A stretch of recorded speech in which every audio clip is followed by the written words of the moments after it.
Hey guys, tonight we begin somewhere between silk sheets and the stink of chamber pots. You're lying on a feather bed beneath velvet drapes, not quite sure if you're in a royal bedchamber or a decadent prison. The torchlight flickers strangely against carved wooden walls, and the air smells faintly of wine musk and wet stone. You hear footsteps, soft-slippered and purposeful. A shadowy figure enters, not a guard, not a queen, but the king's favorite. And no, that doesn't mean preferred knight in a tournament sense. We're talking about someone with privileges that go far beyond council meetings. Tonight, we're diving headfirst into the lives of history's most perverted monarchs. Kings whose tastes weren't just questionable but downright scandalous.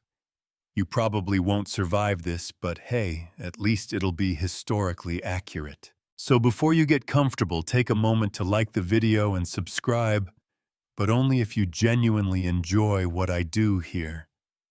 Let me know in the comments where you're listening from and what time it is. Bonus points if your cat's judging you right now. Now dim the lights, maybe turn on a fan for that soft background hum, and let's ease into tonight's journey together. You blink. The name whispered around this palace more than the king's own Piers Gaveston.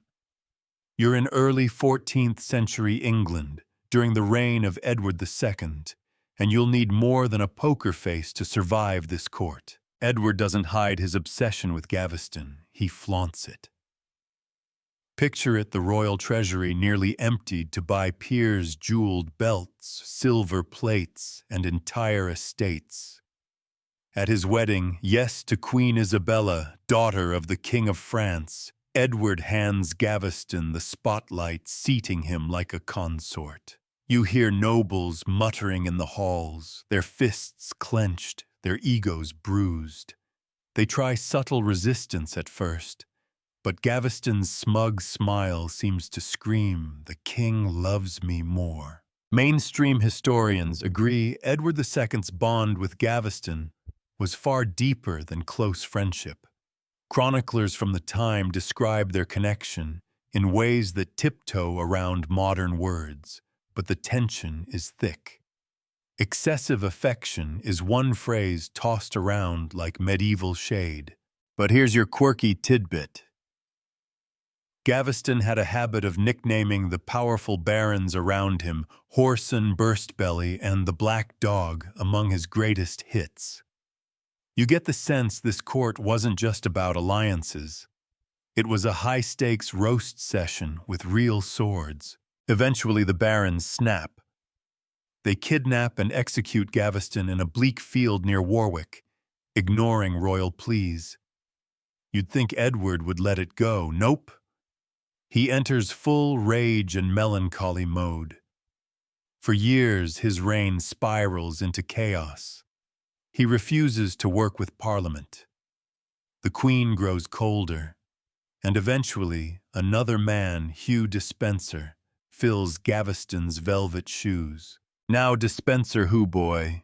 He's no charming rebel, more like a vindictive manipulator who builds a power structure so toxic it practically gives England a migraine. You see him tax torture and steal all under Edward's indulgent gaze. Even Queen Isabella eventually breaks, sailing off to France, raising an army and toppling her own husband. Here's where it gets awkward. Edward II is captured, imprisoned, and very probably murdered. The official line is mysterious illness. But the legend's a red-hot poker to the rear, symbolic revenge for a life of perceived indecency. Now historians still argue whether that infamous tale is fact or medieval fan fiction. No contemporary document confirms it. But man, the image stuck. You wander the empty halls of Edward's crumbling palace. The walls whisper still of boys made barons, of love letters disguised as official proclamations, and of a crown dulled by obsession. In the quiet, you notice a tapestry, once bright, now faded, two men hunting together, laughing close. Closer than kings and their favorites were ever supposed to be. And that's the thing about medieval royalty. There were rules, rigid ones. But if you had power, you could bend those rules into swans, into songs, into scandals. Edward bent them until they snapped. As you drift to the edge of sleep, you feel the flick of a velvet curtain, maybe a ghost, maybe memory. Gaveston still smirks in the corner of your mind, polished boots propped on a baron's dignity. You blink again, and the candlelight has shifted suddenly thicker, somehow more golden. You're no longer in England. The air is warmer now, perfumed with crushed citrus and bitter myrrh drifting from a balcony that overlooks Constantinople, capital of the Byzantine Empire.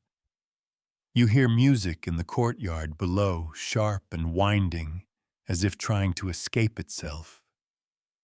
Welcome to the chaos that is Emperor Andronikos. Komnenos' court. A place where intrigue is paired with lascivious whispers and trust is the rarest spice on the table. Andronikos doesn't enter the throne room so much as glide. A handsome, aging aristocrat with striking hair and that unshakable look of someone who thinks he's better than everyone and may just be right. Once a political prisoner and exiled rebel, he clawed his way back to the top through charm swordplay and an alarming number of underage mistresses. Yes, you heard that right. His lovers weren't just scandalous, they were often children. He famously seduced Theodora Komnene, his own cousin and the widow of a Middle Eastern prince, while both were in exile. The affair was technically incestuous, politically dangerous, and because why not conducted on the run from assassins? You sip your wine slowly. The flavors are rich, but the aftertaste rotten power. Mainstream history labels Andronikos as brilliant, but brutal, seductive, but sadistic. His rise to power is nothing short of cinematic multiple escapes from imprisonment, including, and this is your quirky tidbit, one time disguising himself as a monk and fleeing through the Black Sea with a pirate crew. Yes, a literal pirate crew. He may be the only emperor in history whose journey to the throne included swashbuckling. By the time he seizes full control of Byzantium in 1183, you feel the entire city hold its breath. He's not here to rule with balance, he's here to burn. And not just metaphorically. His purges are terrifying. He orders noble families executed, wealth seized, and dissenters tortured in ways that would make even a Game of Thrones scriptwriter wince. But beneath the tyranny, there's that constant current, his appetite. He takes a child bride, Anna, the 12-year-old daughter of the previous emperor, Manuel I Andronikos, is pushing 60 at this point, and the marriage is both symbolic and skin-crawling. Some chronicles claim he adored her and spoiled her with gifts. Others suggest he simply needed a legitimate way to claim the throne. Historians still argue whether his affection was real or simply another pawn in his nightmarish game. Either way, Anna becomes another piece in his chessboard of power and pleasure. You wander through the gardens one dusk and catch sight of a marble fountain, its basin shaped like a lion devouring a stag. Nearby courtiers whisper in Greek. The rumors that Andronikos enjoyed watching executions from this very garden while sipping chilled pomegranate wine, that he smiled during floggings, that he invented new torments just to see how far the body could go. Charming. Eventually, his sadism becomes his downfall. The nobility rises against him. The mobs of Constantinople, yes, the same ones that once cheered his return, now drag him through the streets. You see it unfold, his teeth shattered by blows, his hair torn out in clumps. It takes days for him to die. But before all that, he ruled with silk gloves soaked in blood, and his court swirled with sex violence and dread. You pass under a fresco now faded by time. It shows Andronikos in golden robes beside Anna, his arm too tightly around her shoulder. The artist clearly wanted to show strength. Instead, all you see is possession. You wonder if the girl ever slept soundly again. The empire lurches forward without him. New emperors rise. New sins follow. But none quite match the sick charisma of Andronikos Komnenos, the emperor who believed he could seduce his way past fate. The scent of incense fades, replaced now by the bitter tang of ale and something faintly herbal, maybe mint, maybe old sweat. You're in the shadowed halls of Prague Castle, where the air is colder and the court more volatile. This is Bohemia in the late 14th century, and you're following a man with a crown slightly askew and a goblet never far from hand, King Wenceslaus IV. Don't let the regal name fool you. This isn't some fairy tale noble with a generous beard and a saintly glow. This Wenceslaus is a walking contradiction, crowned Holy Roman Emperor's heir, yet utterly disinterested in ruling obsessed, instead with hunting, feasting, and surrounding himself with young soft-cheeked men in jewel-toned robes. You sit in on a royal banquet, and it's less diplomatic dinner and more frat party hosted by Liberace. Goblet spill. A lute player strums something oddly erotic. And at the king's side is his favorite court companion, a man named Jan Zajic, tall, golden-haired, and clearly more than just a drinking buddy. Wenceslaus elevates his male favorites with alarming speed. You watch as nobles seethe silently, while young Jan is gifted lands titles and even control of royal guards. One evening, the king, fully nude and painted with what looks suspiciously like crushed lapis, orders all his favorites to perform a dramatic reading of love poetry. And no, he doesn't mean Ovid. Mainstream historical sources paint Wenceslaus as erratic, paranoid, and lazy. He often skipped council meetings in favor of hunting trips that stretched into weeks, during which he would vanish with his inner circle and return hungover and sunburned. One chronicler even joked he ruled his dogs more firmly than his realm. Here's your quirky nugget. He once kept a bear in the castle, not in a cage, just casually strolling through rooms. Historians argue whether the animal was symbolic dangerous or simply the king's way of discouraging unwanted visitors. In any case, you decide not to pet it. The real tension at court stems from the church. Wenceslaus is technically a protector of the Pope's interests, but in practice he's more interested in his wine cellar than religious orthodoxy. The nobles, sick of his antics, imprison him twice. On both occasions he manages to escape thanks to the loyalty of his companions. One rumor even suggests that Jan Zajic disguised himself as a nun to break him out. Again, no evidence, but you'd pay to see that opera. Over time, Wenceslaus's grip on power crumbles. He loses his crown as king of the Romans, though he still keeps Bohemia barely. His reign becomes a slow spiral of distrust. You see it in the shadows of the court, whispers, sudden arrests, and long silences at what used to be roaring feasts. Wenceslaus begins sleeping in a different chamber each night, paranoid about assassins. He's not wrong to worry one of his own advisors tries to poison his wine. Despite it all, he refuses to change. The court becomes a caricature of itself, like a theater performance no one wants to end. A final winter comes.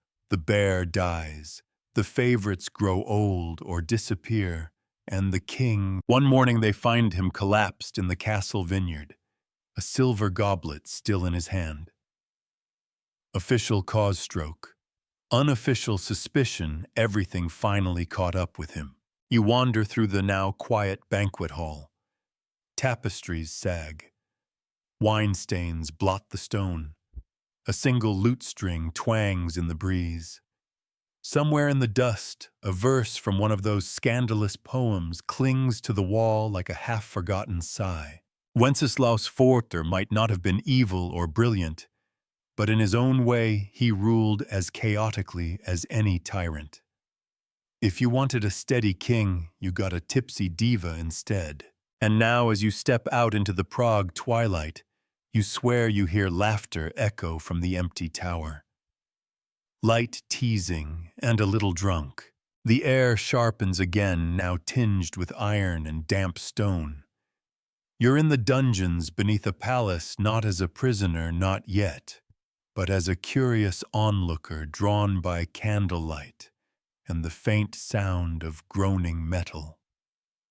This is France in the late 15th century, and you're deep in the world of Louis XI, a king who'd rather whisper from behind a curtain than sit on a throne. He's known as the universal spider, and for good reason. You don't see Louis enter a room so much as materialize slim, twitchy, hooded in dark wool, even in the height of summer. His voice is quiet, almost kind, but don't let that fool you. Every sentence feels like a thread tightening in a trap. Tonight, though, you're not dealing with politics. You're standing in front of what looks like a gilded birdcage, but big enough to trap a man. Welcome to the filets de fer, the little iron cages. Rumor says Louis had them custom forged, not just to imprison his enemies, but to shrink them. Some of these cages were barely tall enough to sit in, and victims could spend years folded into these iron boxes like living scrolls. You take a cautious step back. Mainstream historians usually describe Louis as paranoid but brilliant. He broke the backs of rebellious nobles, centralized royal power, and helped set the stage for modern France. But behind all that competence was a deeply disturbed man with some rather unorthodox hobbies. He believed obsessively in astrology and carried little wax effigies of saints sewn into his clothes. Your quirky tidbit. He once kept a personal astrologer on royal payroll who advised him on everything from what day to make a treaty to whether his mistresses would bear him boys.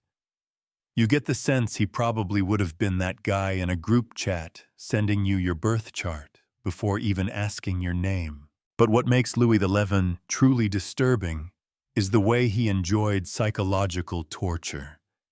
He didn't need a war to feel powerful. All he needed was to dangle hope. He'd invite prisoners to his table, serve them fine wine, laugh with them. Then just when they began to think they were forgiven, nod once and back into the cage they'd go. A few victims were known to go mad, not from pain, but from confusion. There's one court favorite you notice again and again in this timeline, Tristan l'Hermite, Louis's chief enforcer. Think medieval Darth Vader meets customs officer. Tristan was the one who built the iron cages, carried out the arrests, and even helped stage private trials in chambers with no witnesses but rats. No one spoke against him unless they wanted to vanish. And here's the real mind twister: Louis considered himself devout. Deeply so. He founded monasteries, donated heavily to the church, and was rarely seen without a crucifix. Historians still argue whether this piety was sincere or just another layer of manipulation faith as theater complete with candles and chains. You wander the upper levels of the palace, now past narrow stairwells and low-beamed ceilings. Louis's chambers are simple, bare walls, scratchy bedding a shrine that takes up more space than his actual desk. It's almost monkish. But downstairs, that's where the silk and gold wait. Not for pleasure, but for control. One particular room catches your eye. It's said to have been used for a private theater. Not for plays, but for reenactments of confessions. Louis would have prisoners act out their own betrayals, forced to relive their sins under candlelight, while he watched veiled from behind a curtain. You can't tell if it was punishment or performance. Maybe both. Eventually, his mind begins to fray. You see him wandering the palace corridors in the dead of night, speaking to portraits. He grows obsessed with the idea of death, of rot, of betrayal from within. He exiles his own advisors just to test their loyalty. The astrologer banished. The beloved physician disgraced. You realize there's no such thing as close to Louis, only not yet condemned. He dies in a drafty tower alone except for a few monks and a pile of letters no one was allowed to read. The courtiers don't weep. The astrologer doesn't return. The cages remain in the cellar doors, left slightly ajar. Now you walk the empty dungeon one last time. Your footsteps echo. The cages cast shadows like spider legs across the stone. One still swings slightly, though there's no wind. Louis XI ruled France like a chess master who preferred pawns to queens and believed every move should hurt. You flinch instinctively as the scene lurches again, this time into something colder, sharper. A scream cuts through the fog, followed by a strange, high-pitched laugh. You're standing in the middle of a forest near Le Mans, France, and it's the 1390s. Snowflakes drift silently down around you, catching in your hair like ash. You're following a man on horseback, his crown tied to his saddlebag, not his head. His cloak is embroidered with moons. His eyes don't blink. This is Charles VI, King of France. But he's not always sure of that. One moment he's a capable monarch, deeply loved by his people. The next he's shrieking at servants claiming he's made of glass and attacking his own men mid-ride with a sword.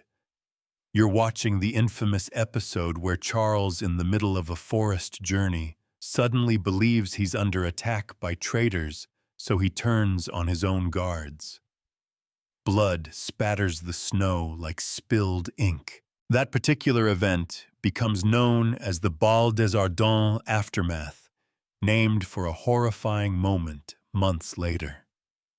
Charles, encouraged by his equally eccentric court, joins a costumed masquerade dressed as a wild man, yes, with his body coated in pitch and fur.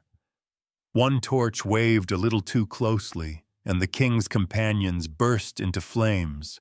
4 die screaming. Charles survives barely. You almost can't look at the singed hem of his costume still hanging in the palace as a sort of sick memento. Mainstream historians acknowledge Charles VI as suffering from what would now likely be diagnosed as schizophrenia or bipolar disorder. But in his time, people whispered of demons' possession and witchcraft. Others blamed bad blood. His grandfather, Charles IV of the Holy Roman Empire, was no mental health icon himself. You watch Charles wander the palace halls barefoot, claiming he's St. George, or sometimes a wolf. He insists his body is glass, and his attendants must place padded cloths on door frames so he doesn't shatter when passing through. And yes, that's your quirky tidbit. The glass delusion wasn't unique to Charles. It became a trend among aristocrats during the late medieval period. Because nothing says relatable like nobles terrified of being mistaken for crystal figurines. Even stranger, the court goes along with it. You sit in a council meeting where no one dares contradict Charles as he announces that his dog can speak Latin and will negotiate peace with Burgundy. You watch his advisors nod slowly, eyes darting. No one knows which Charles will show up tomorrow, the gentle king who weeps at poetry, or the wild-eyed man who attacks furniture. To make matters worse, Charles marries Isabeau of Bavaria, a teen queen who quickly learns how to navigate a court run on fear fantasy and fragile egos. When Charles is lucid, he dotes on her. When he's not, she disappears behind thick doors. Meanwhile, nobles circle like sharks. The king's brother Louis of Orléans becomes the de facto power behind the throne until he's assassinated by John the Fearless, Duke of Burgundy. You sigh. Another day, another royal murder. Historians still argue whether Charles's madness was exploited more by his family or by his enemies. Maybe both. One moment of clarity in the chronicles has Charles begging, "Protect me from my blood." You feel the chill of that line echo through time. You drift into the royal nursery. Dolls lay sideways. A wooden horse rocks in place, though no breeze moves the curtain. Charles had 12 children, and while most survived infancy, their fates were tangled in the bloody web of French politics. One became the future Charles VII, famous for Joan of Arc. But here tonight, they're just scared kids hiding from their father's outbursts and a court too polished to scream. Eventually, the king grows gaunt, more whisper than presence. He wanders for hours, speaking to ghosts, or at least to empty chairs he believes are filled. At one point, he forgets who Isabeau is. Another time, he orders the palace fountains turned to milk. And once, just once, he declares he's already dead and simply haunting his own kingdom. He dies in 1422, buried not with honor, but with exhaustion. France breathes out, but the crack he left in the crown never quite heals. You walk alone through the burned-out ballroom where the wild men once danced. The torches flicker low, and the air smells of soot and regret. You swear you hear footsteps behind you, soft, uncertain limping on shattered glass. Charles VI was a king whose mind wandered far beyond his palace. The tragedy. The world followed him into the dark. You don't wake so much as surface, gasping, disoriented and overwhelmed by velvet. Thick curtains hang around you, embroidered with tulips and crescent moons. The scent here is intoxicating jasmine rosewater and something strangely animal like fur rubbed with perfume.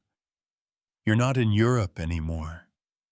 You're deep in the Ottoman Empire, inside the most secretive palace wing of them all, the imperial harem of Sultan Ibrahim I, Ibrahim the Mad.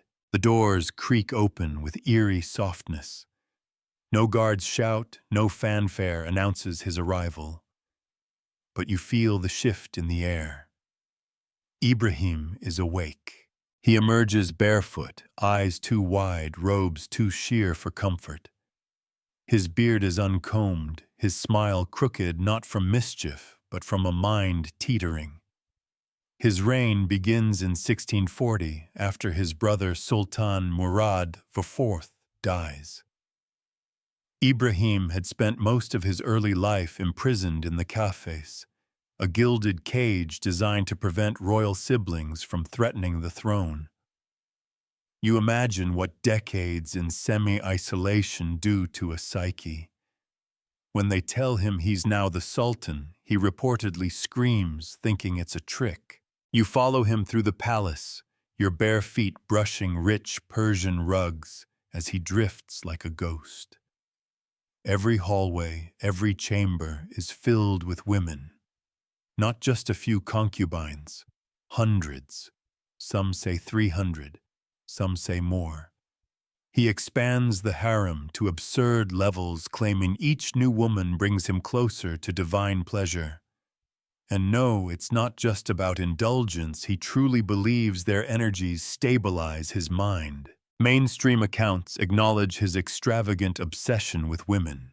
One of his favorite concubines, Humasha Sultan, becomes a figure of wild rumor. He showers her with jewels, elevates her to queen-like status, and reportedly asked her to bathe in honey before entering his bedchamber. You pass through that bedchamber now. The tiles are so ornate they shimmer like water. The floor is padded in cushions. But beneath it all, something feels off, like this opulence is trying to hide a deep crack in the walls. And here's your quirky tidbit. Ibrahim once ordered the execution of his entire harem, hundreds of women drowned in silk sacks and tossed into the Bosporus. The reason a rumor that one concubine was unfaithful.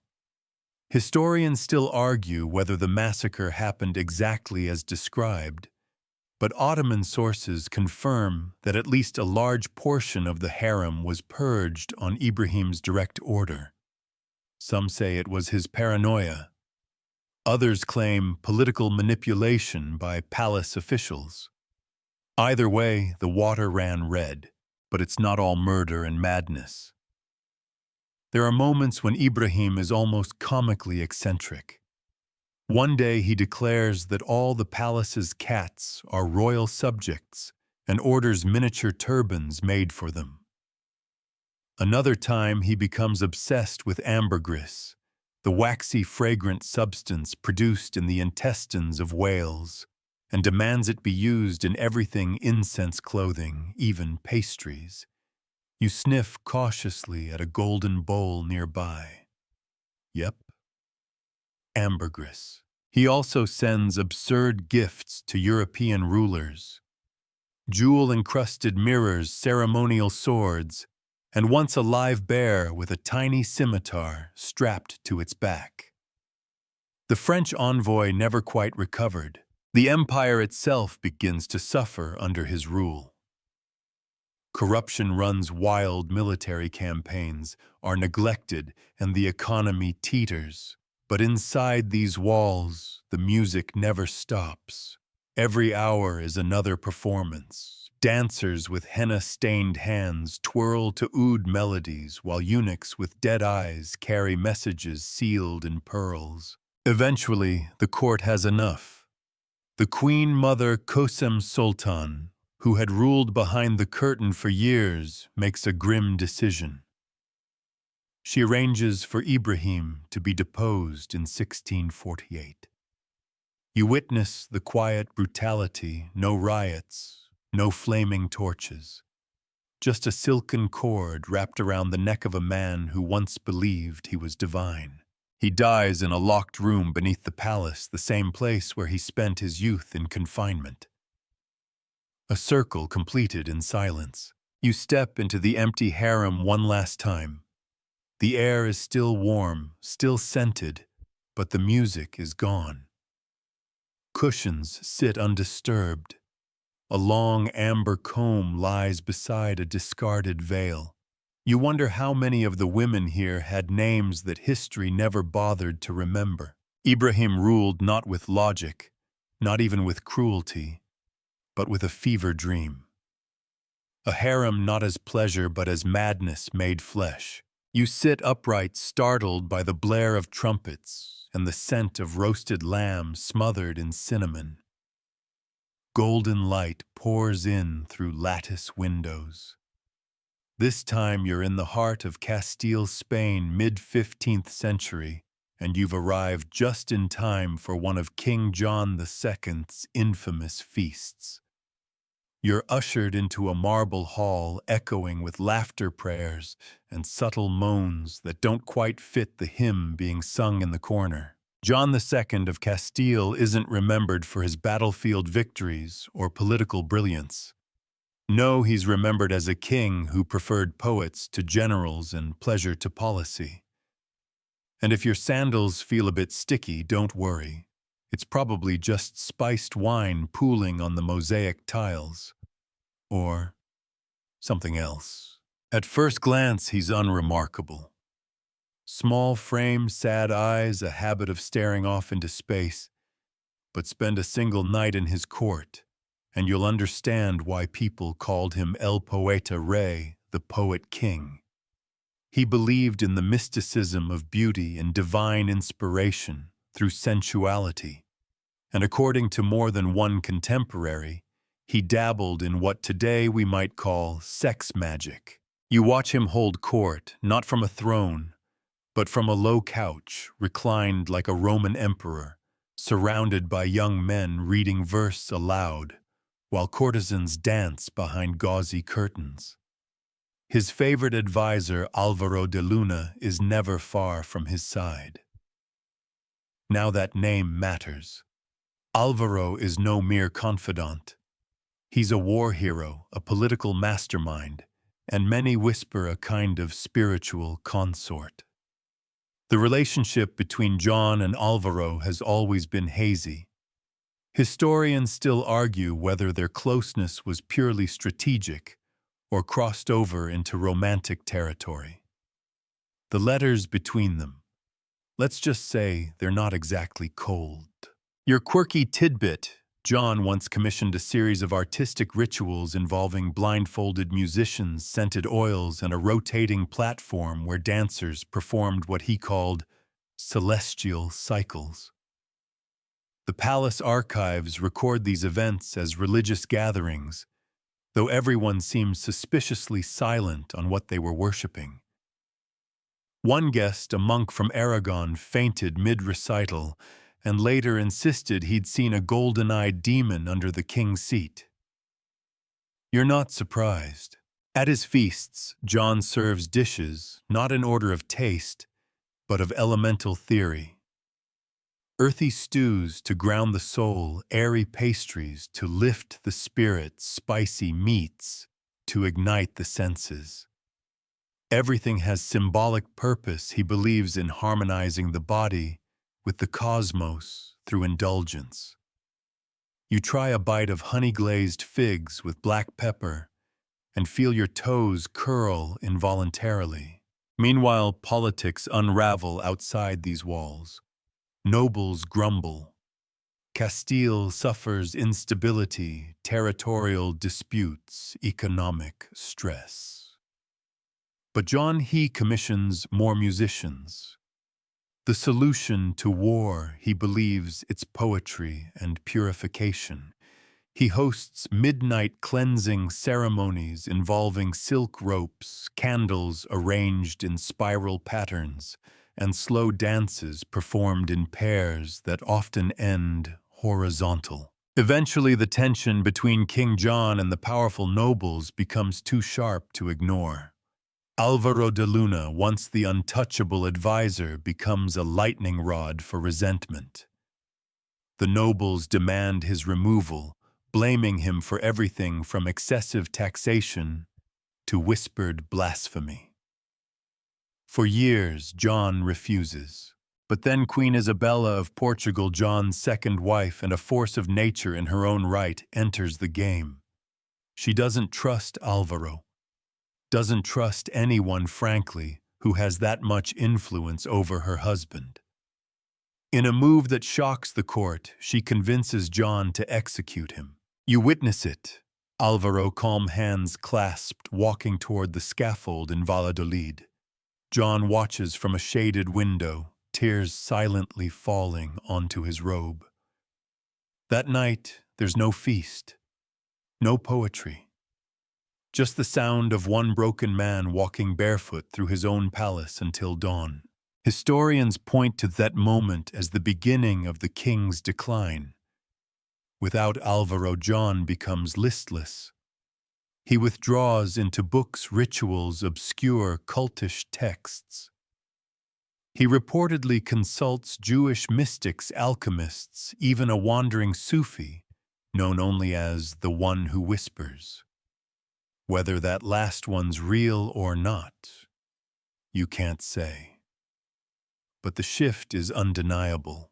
He dies in 1454 at just 49, leaving a kingdom in debt, a court exhausted by decadence, and a legacy written in perfume and parchment. You pass through his former chambers now. Candles burn down to nothing. The scent of amber and crushed roses still clings to the velvet drapes. On his desk, an unfinished poem, just one line. To touch the divine, I must first dissolve myself.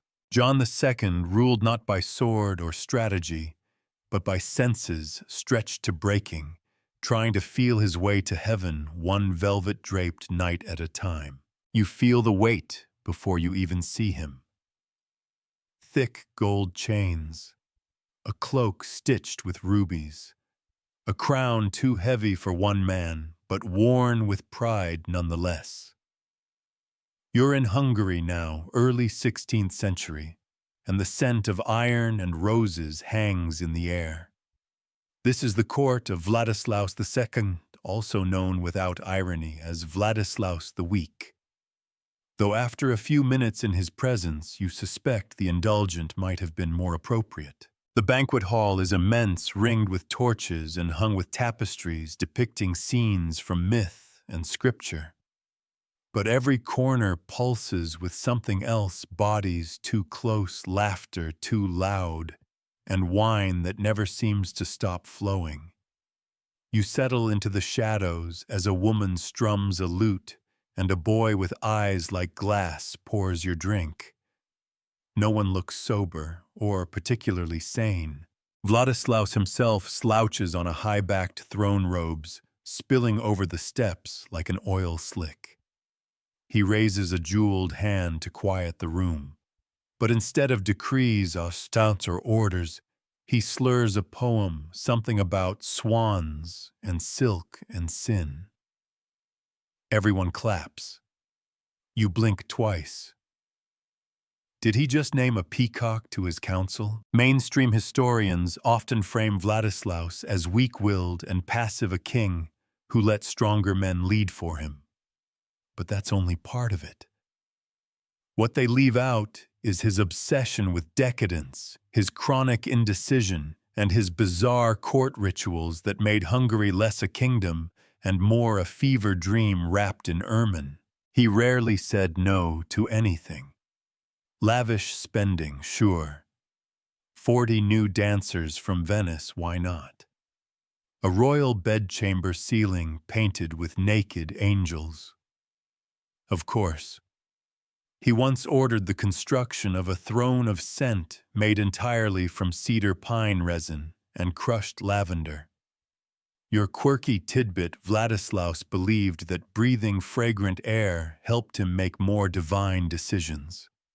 Unfortunately, most of those decisions involved more parades and fewer soldiers. At the heart of the issue is his court's dynamic.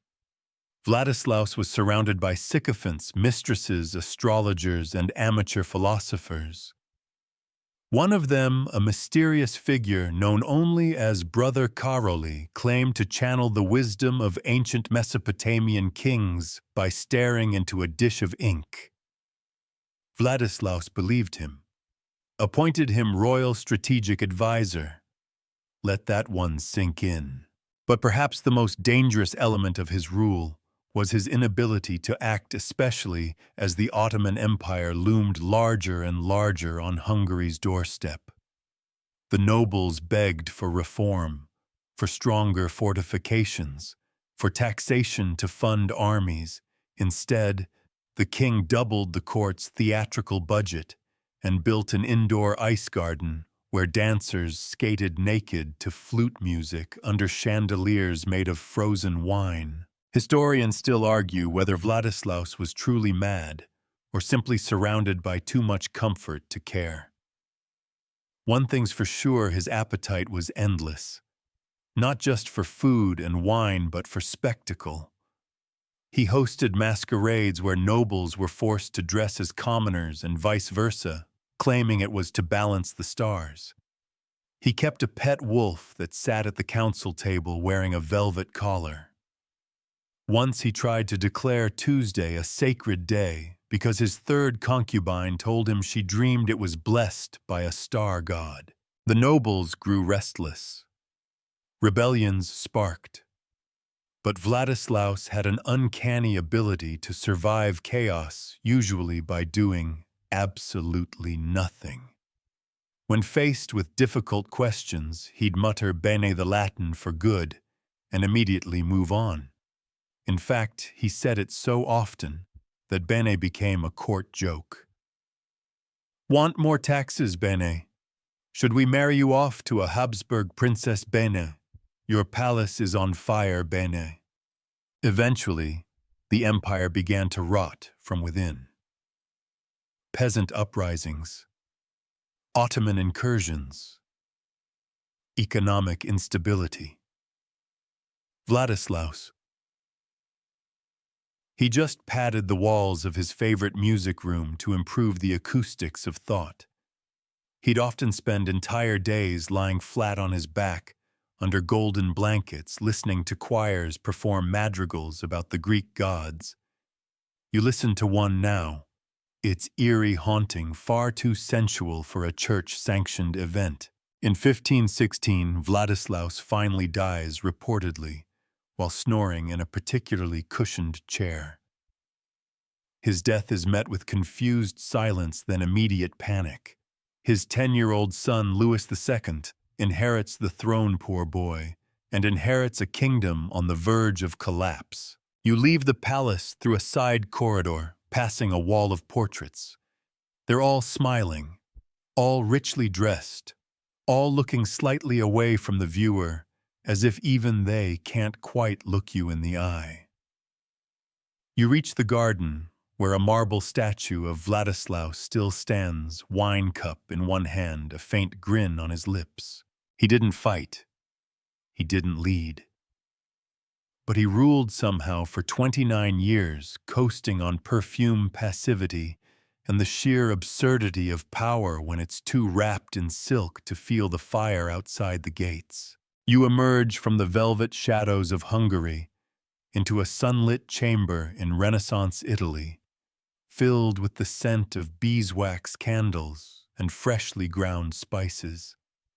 The stone walls are etched with frescoes depicting mythological scenes, Venus rising from the sea, Cupids dancing on clouds. Here you find Cesare Borgia, a man whose name drips with ambition, blood, and scandal. But tonight, you're not interested in his battlefield tactics or his Machiavellian cunning. No, you're here to understand the darker, more twisted layers of his desires, how power and perversion often walked hand in hand in his world. Cesare, the illegitimate son of Pope Alexander VI, is young and dangerously charming. You watch him lean against a carved ebony table, a dagger glinting at his belt, a wolfish grin playing on his lips. His eyes flicker like candle flames, intense, predatory, and always calculating. You notice the peculiar air around him, a strange mixture of cold authority and a barely concealed hunger for something beyond mere conquest. Mainstream history remembers Cesare as a ruthless military leader and politician who reshaped Italian politics.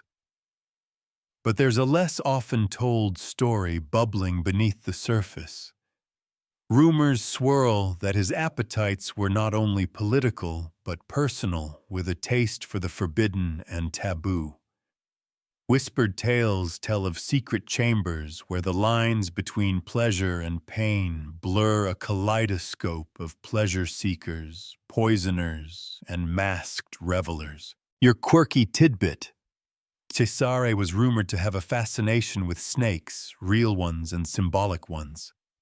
Some say he kept a collection of venomous reptiles in a hidden grotto beneath his palace, believing their venom granted him protection and power.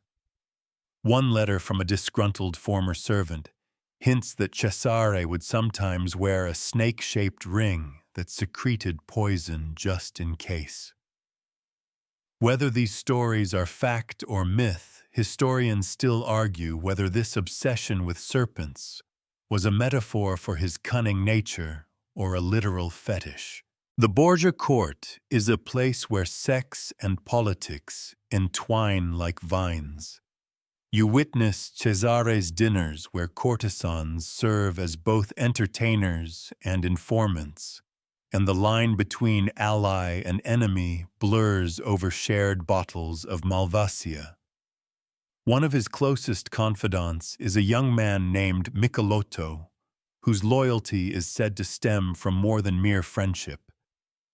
Their bond is tight whispered to be one of intense affection, but also mutual manipulation. Cesare's sister Lucrezia is a complicated figure herself, a pawn, a queen, and rumored to be as cunning and bold in her own right. Some speculate that her marriages were less about alliances and more about satisfying Cesare's broader schemes, including the arrangement of secret liaisons that ensured loyalty and silence among the powerful. Historians still argue whether the darker tales surrounding Cesare and Lucrezia were crafted by their enemies to tarnish their names, or if they reveal uncomfortable truths about the corrupt and decadent heart of Renaissance Italy. As you step back into the flickering torchlight of the hall, you're left with the lingering image of Cesare's smirk, a man who wielded not only armies, but desires, weaving them into a dangerous tapestry that shaped history. You shuffle through cold stone corridors, the faint echo of dripping water, keeping time like a heartbeat. It's late 17th century France, and you find yourself in the shadowed corners of Versailles. This is Louis XIV's world, the Sun King ruler of grandeur power, and unsurprisingly, a most extravagant appetite for carnal pleasures. Louis XIV is all about appearances, gleaming armor, towering wigs, and a smile as sharp as a rapier. But behind the polished facade lies a man utterly obsessed with control, especially over his own desires and the court's. He's not just a king. He's the ultimate showman, transforming sex and power into a theatrical performance that dazzles and terrifies. Mainstream history praises him for centralizing France's power and patronizing the arts.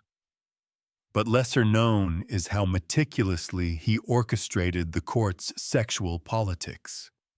His official mistresses weren't just lovers. They were political players, each chosen to balance alliances and influence ministers. Madame de Montespan, for instance, wielded more power than some generals, her favor worth more than gold. Your quirky tidbit, Louis XIV, reportedly hosted secret petite soirees where courtiers competed in risque games and masquerades that blurred social ranks and genders. Some whispered these events were inspired by ancient Roman bacchanals, complete with disguises and coded signals. One guest allegedly recounted a contest to invent the most outrageous love potion recipe using everything from crushed pearls to powdered unicorn horn, which, surprise, was probably just powdered deer antler. Historians still argue how much these stories are exaggerations versus actual court life. Louis himself was a paradox. Despite his reputation, he was known to practice abstinence for extended periods to maintain his royal vigor, only to unleash it with overwhelming enthusiasm during his romantic recoveries. He controlled the narrative of his sexuality with the same precision he commanded armies. The king's love life was a carefully choreographed dance, mistresses appearing and disappearing like phantoms, rumors whispered behind gilded fans, and children born into secrecy or splendor. One of his lesser-known pastimes was commissioning erotic plays and operas, where he would watch from behind the curtain, fascinated by how art could seduce the mind as much as the body. You wander the Hall of Mirrors, where light fractures across endless panes, reflecting the multiplicity of desire and deception. The royal bed, surrounded by golden drapes and embroidered silk, has seen whispers, secrets, and promises broken and kept. Historians still debate whether Louis's sexual politics were a tool of statecraft, or simply the indulgence of a man who saw himself as both god and lover. As you slip out of the palace into the cool night, the sounds of music and laughter fade, replaced by the steady rhythm of your footsteps. Louis's kingdom was one of light and shadow, where power and passion mingled inextricably, shaping the fate of France and its people. You tread carefully across cold stone floors, the faint flicker of torchlight casting long shadows. It's England, late 16th century. Elizabeth I's reign is winding down, but the court still buzzes with intrigue and whispers. Yet you aren't here to witness the Queen's iron will or fiery speeches. Instead, your gaze settles on her predecessor's brother, Henry VIII, the most infamous lover-king of all time, king, husband, and heartbreaker rolled into one. Henry VIII fills the room like a thunderclap. His towering frame, vibrant red beard, and booming laughter dominate every corner. But beneath the bravado is a man with a famously voracious appetite, not only for power, but for women, food, and spectacle. You smell roasted meats mingling with musk and the faintest hint of rosewater from a perfumed glove. Mainstream history remembers Henry for 6 wives and the birth of the Church of England. But the full story includes more eccentricities and excesses than most textbooks dare mention. For instance, he loved hunting not just for sport, but for the thrill, treating it like a metaphor for his conquests, both political and romantic. Your quirky tidbit: Henry reportedly kept a kitchen of love in one of his palaces, an odd combination of alchemists, cooks, and courtiers tasked with preparing aphrodisiac meals designed to inspire passion in the king and his guests. Some recipes involved ground pearls and rare spices imported from the Far East. Historians still argue whether these concoctions truly influenced Henry's romantic escapades or were simply courtly theatrics. The king's infamous marriages were less about love and more about alliances and heirs, but they came with plenty of scandal and secrecy. You hear snippets of court gossip about Anne Boleyn's rumored sharp tongue and daring intellect, Catherine Howard's youthful indiscretions, and Jane Seymour's quiet devotion. Henry's relationships were tumultuous, often swinging from deep affection to deadly rage in moments. His love life wasn't confined to queens. He was known for his many mistresses, some official, others whispered about in darkened corridors. It's said he even kept a collection of love letters hidden in secret compartments, penned in code, and addressed to women whose names history forgot. One of his more bizarre passions was his fascination with music and dance. Henry composed songs celebrating love and valor, often performed at court during lavish festivals, where everyone from nobles to jesters participated in extravagant masquerades. The king would sometimes dance for hours, wearing heavy velvet and jewels, his movements both commanding and surprisingly graceful. Historians still debate whether Henry's notorious temper was fueled by genuine heartbreak or the pressure of keeping his throne secure amidst religious upheaval and political rivalries. As you leave the Great Hall, you glance back at the towering figure caught between myth and man, a king whose passions shaped a nation, whose desires turned history itself into a love story, tangled with power, betrayal, and excess. You step into a dusky chamber in 13th century England, the smell of burning tallow mingling with damp stone. Here King Edward II paces restless, draped in velvet and brocade that can't hide the turmoil in his eyes. Known to history as a troubled ruler, Edward's reign is marked less by military triumphs and more by the scandalous relationships that consume him and the kingdom. You watch as he summons his favorite Piers Gaveston, a man of handsome features and sharp wit, whose presence electrifies the room. Their friendship is no secret, but the nature of it sends ripples through the court and clergy alike. Edward lavishes Gaveston with gifts and titles, sparking jealousy and outrage among nobles who see the king's favor as dangerous favoritism or worse. Mainstream history often paints Edward II as weak, but the reality is far more complex. His close bond with Gaveston challenges medieval norms and fuels gossip that echoes through corridors and castles. Some chronicles hint at a love that defied convention. Others condemn it as corruption of royal duty. Your quirky tidbit: Edward reportedly had a habit of disguising Gaveston as a page during public ceremonies, only to surprise the court by pulling him from the crowd and placing a golden circlet on his head, a move that outraged nobles but thrilled the king. Historians still argue whether this was a political maneuver or a genuine display of affection. As tension grows, nobles unite against Gaveston, forcing Edward into painful concessions. Yet the king's attachment remains steadfast.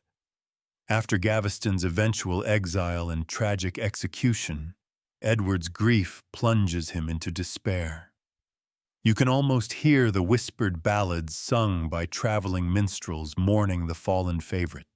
Edward's reign spirals into rebellion and conflict, with his enemies exploiting his perceived weaknesses. The king's relationships, once private, become public weapons in the brutal power struggles of the time.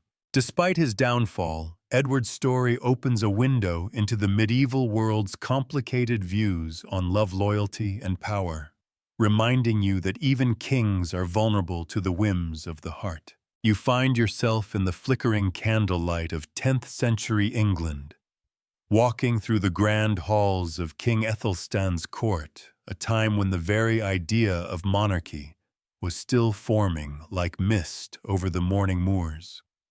Ethelstan is less famous for scandal and more for conquest, but behind his stern visage lies a tale as tangled and intriguing as any. You feel the chill of a northern wind seep through the stone as you catch whispers about his private desires, stories that historians debate, but which reveal a different side of this warrior king. Ethelstan was the first to unify much of England, bringing together warring kingdoms under one crown. He wielded power like a hammer, crushing rebellions and expanding his reach. But beneath the armor, he was a man who navigated a court, alive with intrigue, secret liaisons, and coded messages disguised as poetry. Your quirky tidbit: Athelstan supposedly commissioned a secret manuscript filled with love charms and incantations designed to win the favor of nobles and the queen alike. Some say these spells involved the use of crocodile dung as sunscreen. Yes, you heard that right. A practice borrowed from ancient Egypt, believed to protect the skin and attract love. Historians still argue whether Ethelstan actually believed in these charms, or if they were clever political tools to impress and manipulate. Ethelstan's relationships, especially with his queen Elfthrith, were complex. She was a formidable woman, rumored to have her own network of spies and influence over the king's decisions. The power dynamic between them wasn't just marital, it was a political alliance that shaped the future of England. Some chronicles hint at secret meetings in shadowed groves, where promises were made and broken beneath ancient oaks. The king's court was a place where loyalty was bought not only with gold, but with whispered favors and secret rendezvous. Ethelstan's fascination with astrology and magic added an air of mysticism to his reign, blending pagan traditions with Christian rule in a way that confounded many of his contemporaries. Historians still debate how much Ethelstan's personal beliefs influenced his policies.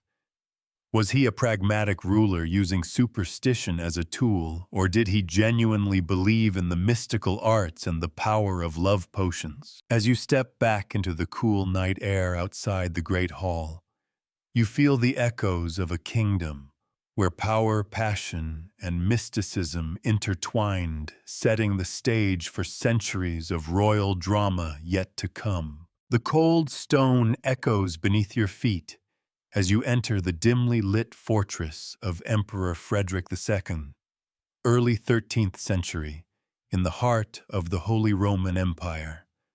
Known as Stupor Mundi, the wonder of the world. Frederick's reign is a kaleidoscope of intellectual brilliance, political maneuvering, and a famously unconventional personal life that has puzzled historians for centuries. You find yourself drawn into his world of poetry, science, and, well, a certain proclivity for the bizarre. Frederick isn't your typical medieval monarch. He speaks multiple languages, writes poetry in Sicilian, and holds court where scholars debate astronomy while musicians play exotic instruments. But behind this intellectual veneer lies a man whose personal desires push boundaries and defy expectations. Mainstream history credits Frederick with pioneering modern legal codes and fostering cultural exchange between East and West. However, beneath his public achievements lies a reputation for eccentric and frankly strange appetites. He reportedly kept a personal zoo, including a collection of exotic birds, and even a dancing bear, which he would dress in royal garments to entertain guests. Your quirky tidbit: Frederick was fascinated by falconry, but not just any falconry. He trained his birds to deliver love letters, sometimes with messages written in invisible ink. More intriguingly, he is said to have hosted lavish feasts where guests were served meals dyed in strange colors, purple, green, even black, to symbolize mystical themes or political allegiances. Historians still argue whether these feasts were merely theatrical or part of secret rituals. Frederick's relationships are as layered as his court. He married multiple times, often for political alliances, but also maintained numerous lovers and confidants. Some letters hint at intense emotional bonds that crossed the typical boundaries of medieval courtship. His rapport with his sons and daughters was equally complicated, marked by favor, rivalry, and occasional estrangement. One of the most debated aspects is Frederick's attitude towards religion and morality. While outwardly a devout Christian, he openly criticized the church and promoted secular governance. This rebellious streak extended into his personal life, where some accounts suggest he engaged in behaviors the church condemned, pushing the limits of acceptable royal conduct. Historians still argue about the extent to which Frederick's eccentricities influenced his political downfall and legacy. Was he a visionary ahead of his time, or simply a king whose personal excesses alienated powerful enemies? As you leave his chamber, the scent of jasmine and smoke lingers, and you carry with you the sense of a monarch whose mind and desires shaped not only an empire, but the very idea of what a king could be. You tread softly into a darkened chamber of 14th century France, where King Charles VI, often called Charles the Mad, reigns amid whispers of madness, mystery, and moments of chilling clarity. His crown weighs heavy not just with gold, but with the burden of a mind slipping in and out of lucidity, tangled with rumors of strange obsessions and behaviors that have fascinated and disturbed historians alike. Charles is no ordinary king. His bouts of insanity lead him to believe he's made of glass, terrified of shattering at the slightest touch. Yet in moments of lucidity he displays sharp wit and a keen political mind. The tension between these states colors everything about his reign, from alliances to personal relationships. Mainstream history focuses on his mental health and the devastating impact it had on France's political stability. However, beneath the clinical diagnoses lies a man whose personal desires and fears played out in bizarre and sometimes dark ways, sometimes expressed in vivid, surreal dreams and strange rituals. Your quirky tidbit. During one particularly notorious episode, Charles reportedly dressed in women's clothing and wandered the palace gardens at night, convinced that this transformation would ward off evil spirits. Some chroniclers claim he kept a diary filled with cryptic drawings of fantastical creatures which some modern scholars interpret as symbolic expressions of his inner turmoil. Historians still argue how much these behaviors were symptoms of mental illness versus carefully staged acts to manipulate courtiers. Charles's relationships are fraught with complexity. His Queen Isabeau of Bavaria is often depicted as a strong figure trying to manage his erratic behavior while navigating her own web of political intrigue and rumored affairs. The court is a theater of suspicion where loyalties shift as rapidly as the king's moods. In this turbulent environment, sexuality and power entwine in unpredictable ways. Some nobles took advantage of Charles's condition to advance their own agendas, while others tried to shield the king from scandal. The line between madness and manipulation blurs, leaving behind a legacy as enigmatic as the man himself. As you leave the royal chambers, the weight of Charles's fragile crown seems to press on your own thoughts. His story reminds you that even the mightiest rulers are human, flawed, vulnerable and shaped by the strange dance of desire, power, and madness. Slow now. Let your breath deepen and soften as the echoes of kings and kingdoms fade into the quiet night around you. The tales of ambition, desire, and hidden shadows gently settle like a whispered secret tucked away beneath centuries of history. Remember, these were men cloaked in power, yet wrapped in very human contradictions, yearning, flawed, sometimes lost to their own appetites. Feel the weight of crowns dissolve into the softest silks and velvet. The cold stone halls warm with the fading glow of torchlight. Imagine those long-ago nights where whispered promises mingled with the scent of spices and the hush of midnight. No matter the decadence or darkness, the stories remind us of the delicate threads connecting past and present, the universal dance of power and passion that still hums beneath our own skin. Now, as you let your eyes grow heavy, carry this with you, a world both distant and strangely familiar, where kings are more than legends. They are echoes of our deepest dreams and desires. The night embraces you gentle and sure, inviting you to rest, to dream beyond the pages of history, and to find peace in the soft lull of time itself. Good night and sweet dreams. End of script. Sweet dreams.